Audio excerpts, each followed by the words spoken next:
السلام رحمۃ اللہ۔ حضور سن 1984 سے میں یہاں ہوں۔ سوال میرا یہ ہے کہ سوئگنس یہوہ ادھر ایک مذہب ہے۔ کیا مذہب ہے؟ یہوہ۔ ہاں، یہوہ عیسائیت کی ایک شاخ ہے۔ ہاں، یہ تو اس میں کافی ساری بد رسومات جو مجھے علم ہے کافی ساری نہیں ہیں، ان سے تبلیغ کے سلسلہ میں کافی بات چیت ہوتی ہے کافی، لیکن جب تک پڑھنے پہ آتا ہے یا ایسی کوئی ویڈیو کیسٹ یا اس طرح کا آتا ہے وہاں پہ یہوہ وٹنسز والے ہیں جی، یہ بڑے فعال مبلغ ہیں عیسائیت کے جی، لیکن ان کے پیچھے کوئی سیاسی تار پود بھی ہے۔ افریقہ میں یہ بہت ایکٹیو ہوئے تھے، وہاں کی بعض حکومتیں نے اس بنا پر کہ ان کے پاس یہ شواہد تھے ان کے کہنے کے مطابق کہ یہ دراصل یہ امریکہ کے جاسوسی کے نظام کا حصہ ہیں، ان کو وہاں کام کرنے سے روک دیا، اور ایسی حکومتوں میں روکا گیا جہاں سربراہ خود عیسائی تھا۔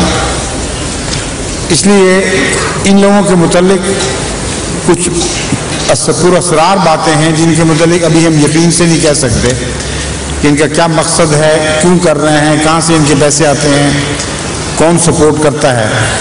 لیکن ایک بات میں آپ کو بتا دوں کہ یہ لوگ بہت ہی ہوشیار اور بڑے سخت ضدی ہیں۔ عام آدمی، عام احمدی جو ان کی چالاکیوں کو نہ سمجھتا ہو، ان سے مشکل سے نپٹ سکتا ہے۔ اس لیے انگلستان میں جب انہوں نے ایم یو کے گھروں کے دروازے کھٹکانے شروع کیے تو ہمارے بعض بچوں کو پتہ نہیں لگتا تھا کیا جواب دیں۔ ان کو میں نے ایک دو باتیں سکھائیں، اور جہاں جہاں بھی وہ استعمال ہوئی اللہ تعالیٰ کے فضل سے یہ لوگ بالکل لاجواب ہو کر بھاگ گئے۔ میں نے ان سے کہا کہ تم ان کو حملہ کرنے سے پہلے تم ان پر حملہ کر دو اور بعض معین سوال ان سے کرو۔ اور ایک سوال کی تفصیل میں آپ کے سامنے رکھتا ہوں جو میں نے قرآن کریم سے سیکھا ہے۔ قرآن کریم میں اللہ تعالیٰ فرماتا ہے وَأَنَّا يَكُونُ لَهُ وَلَدٌ وَلَمْ تَكُن لَهُ صَاحِبَةٌ، خدا کا بیٹا کیسے ہو سکتا ہے جب اس کی کوئی بیوی نہیں ہے؟ سمجھ گئے؟ جی سر۔ تو میں نے ان سے یہ کہا کہ ان سے یہ سوال کرو کہ حضرت مریم خدا کی بیوی تھی یا نہیں تھی؟ اگر بیوی تھی تو خدا نے اپنا نکاح پڑھا لیا تھا ان کے ساتھ، پکی بیوی بن گئی تھی، تو وہ کیا جواب دیں گے؟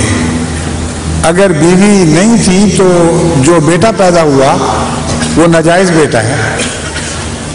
اگر بیوی تھی تو ان کا اپنا عقیدہ یہ ہے کہ عیسائیت میں طلاق نہیں ہے، اور نہ حضرت مریم کا خدا سے طلاق حاصل کرنا ثابت ہے، تو پھر انہوں نے دوسری شادی کر لی، تو ایک وقت میں دو خاوند ہو گئے نا۔ خدا اپنی جگہ خاوند موجود اور دوسرا خدا یوسف ہو گیا، دوسرا خاوند یوسف بن گیا۔ تو وہ اسلام کی 4 بیویوں پر تو ہنستے ہیں، ایک مسیح کی ماں کے 2 خامدوں پر کیوں نہیں ہنسی آتی ان کو؟ جب یہ سوال کیا گیا تو جنہوں نے کیا انہوں نے مجھے بتایا کہ ان کے رنگ فق ہو گئے، کوئی جواب نہیں بن پڑتا تھا۔ انہوں نے کہا نہیں، پہلے ثابت کرو مسیح خدا کا اگر بیٹا ہے تو اس لازم ہے کہ خدا کی بیوی ہو، اور یہی قرآن نے نقطہ سکھایا ہے لم تکن لہو صاحبہ۔ جب ان کو قریدو گے تو خود یہ ان کو ماننا پڑے گا کہ خدا کی بیوی نہیں ہے۔ اگر بیوی نہیں ہے تو بیٹا اگر اس سے پیدا ہوا ہے وہ پھر جائز بیٹا نہیں ہے، اور بیوی ہونا بیٹے کے لیے لازم ہے۔ تو اس قسم کے بعض اور سوال بھی تھے۔ جب میرے پاس آئے، پہلے آنا شروع ہوئے تھے 1-2 دفعہ، جب میں نے وہ سوال کیے تو پھر اس کے بعد کبھی منہ نہیں دکھایا۔ تو احمدیوں کو بھی جوابی کارروائی کی بجائے پہلے ان لوگوں پر آفینسو لینا چاہیے۔